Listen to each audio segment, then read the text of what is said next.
Thrilled to say that Emily Thornberry is with us now. She's got a new job. She's chair of the Foreign Affairs Select Committee, obviously a Labour MP as well. It's good to see you. How did you get elected? I was listening to you on the radio on a podcast, and your husband helped you. He did help me. He did help me. Can I just say, he never normally helps. He's a judge. He doesn't get involved in politics. However, one of the problems that you have is you need to get 650 MPs to kind of pay attention and to focus and decide who they want to have as the chair of the Foreign Affairs Select Committee. And an awful lot of them, more than half of them, are new and are really busy setting up offices and this sort of thing. So you've got to try and get their attention. So I was like texting people and not getting an answer. And there was one guy in particular who, when I looked him up, I discovered that he had not only done a PhD in some ancient Greek philosopher, but he was writing a book. And my husband did classics at university, so I got him to do a text message in ancient Greek. So he sent him a message in ancient Greek, and he replied, fortunately in English.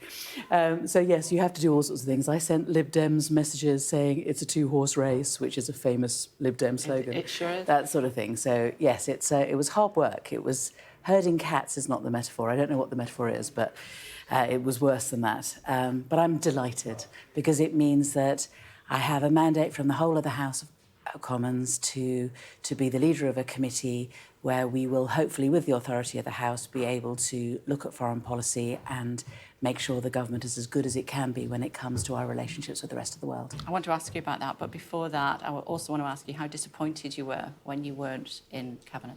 Oh, I was very disappointed. Yeah, I was very disappointed. I'd continually been a member of the Shadow Cabinet for 8.5 years. So I think I was the longest-serving Shadow Cabinet member. So I had expected to be in the Cabinet, and I'd spent a long time in Parliament, sort of talking. And now you're in government, you get a chance to actually do something. And my political heroes are people who actually achieve things. So I was really hoping to have the opportunity of doing that, but it wasn't to be. So what did he say to you? He rang I'm not going to go into what was said, I'm afraid. I'm not going to go into what was said. But I mean, I was very disappointed. I bet you were. Yeah, but I've been through worse. I've been through worse. Yeah. So, So talk to me about your new role. It's very full on. It's very front facing. What would you be saying about what happened in Lebanon yesterday? So the first thing is, what I ought to say is, I am the chair of the Foreign Affairs Select Committee. That committee has not yet been established. They're going to be elected in October. So at the moment, I'm the chair-elect. Sorry to be so kind of particular about it, but so I don't speak on behalf of the committee because we haven't got the committee yet. So I still speak really as an individual. But I speak on behalf of everybody, I think, when we look at the news and we are really concerned about what is happening now in Lebanon. And I think it was your reporter who said the big question is why? Why is this happening now? And what will the result of that be? And it seems to be yet another escalation of the conflict which is happening in the Middle East, which will affect all of us. And it is very worrying indeed. Of course it is. And what the response will be, and is this a first step? And what will Israel do next? Is it part of a larger plan? And it is very worrying. And I would certainly be expecting Israel's friends to be speaking very seriously to them and saying, what on earth are you doing? Why is this happening now? And what's the next step? And you need to tell us. What about the ceasefire, the peace deal, which we were being told is 90% there? But the 7th of October is just around the corner. Some people have been held in those tunnels for almost a year. Nearly a year, I know. But they've been held in the tunnels for almost a year, and tens of thousands of Palestinians have been killed and continue to be killed. And it's escalating onto the West Bank, and you can see what's happening on the West Bank as well. We absolutely have to have a ceasefire. I mean, everyone should be straining every sinew to ensure that there is. As we get closer, of course, to the presidential elections, and given how different the approaches of the two presidential candidates to the Middle East, that is another thing which I think is profoundly destabilising, because I suspect that people will be holding out and saying, well, there's no point in making a decision now, or there's no point in moving now, let's wait and see what the next president of the United States says.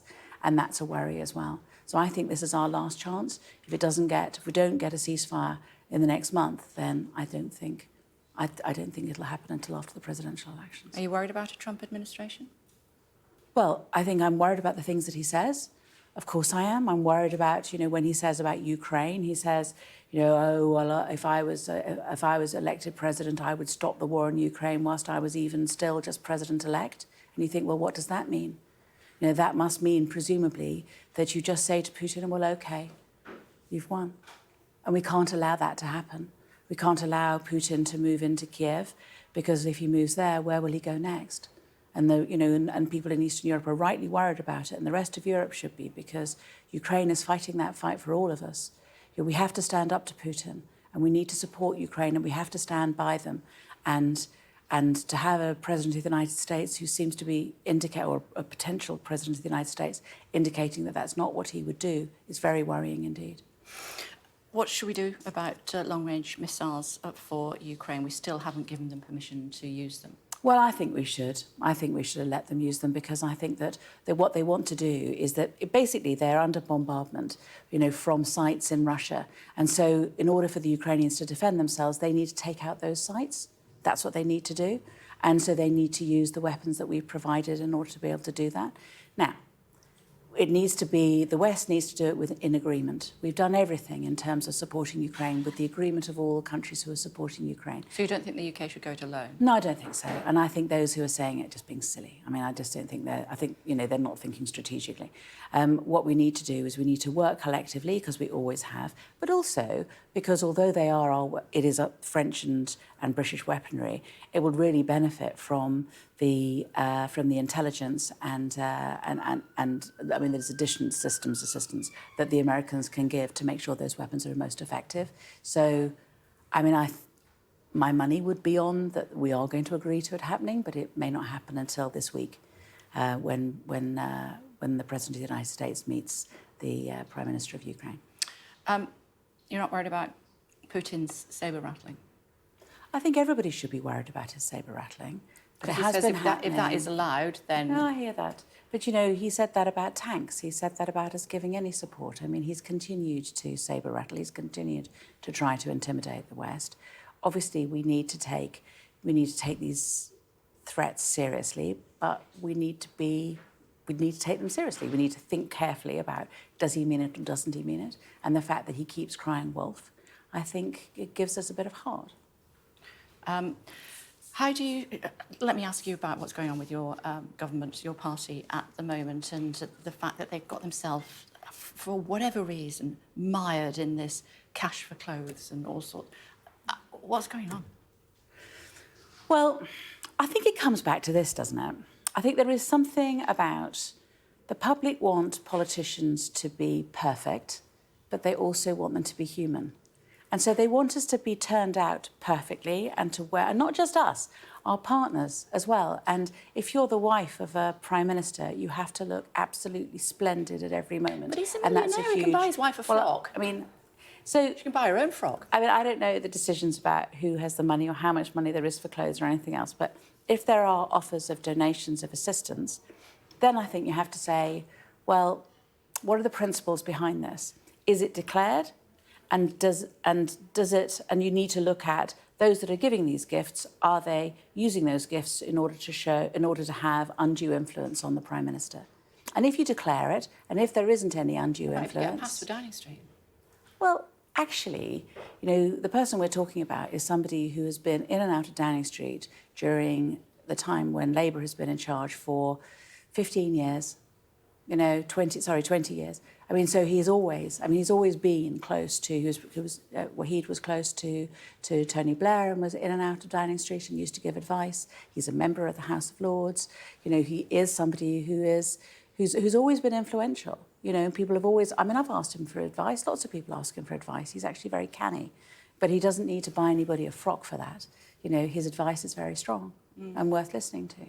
And what about the £100,000 worth of freebies that the Prime Minister's taken? Well, again, so long as it's declared, I think, Does it pass the sniff test? Well... He's taking £300 off pensioners and he's going sitting in a posh box. Yeah. I don't know. I suppose you have to think about the principle and think, well, how do you apply it? And where does it end? Because if you're not to take anything in terms of any donation from anyone, then, I don't know, What happens if he goes to Buckingham Palace for a state dinner? Is he supposed to take a packed lunch? That's a bit different to Coldplay, Well, I don't know. isn't it? Well, where do you stop? It's a bit different to being in a posh box for Coldplay. I mean, I think this is what these are the things that that happen all the time in politics. It seems to me that so long as there's no undue influence, so long as the money has been declared, then this is the way the system is. And I hear you're on the turntables at party conference. always am. What do you play? I play the music I like when I was probably the age of the kids who would be dancing. So, And do they like yeah, no, so what's interesting is that, I'll play the stuff which I really liked, and I like dancing too, and they know all the words. It's amazing. It may be from a very long time ago, but they seem to, and so it's great fun. Are you going to let Angela Rayner have a go if she fancies? No. Good luck with the new job. I'm Thank sure you'd be you. absolutely brilliant at it. Thank you very very nice much to see you. indeed. Thank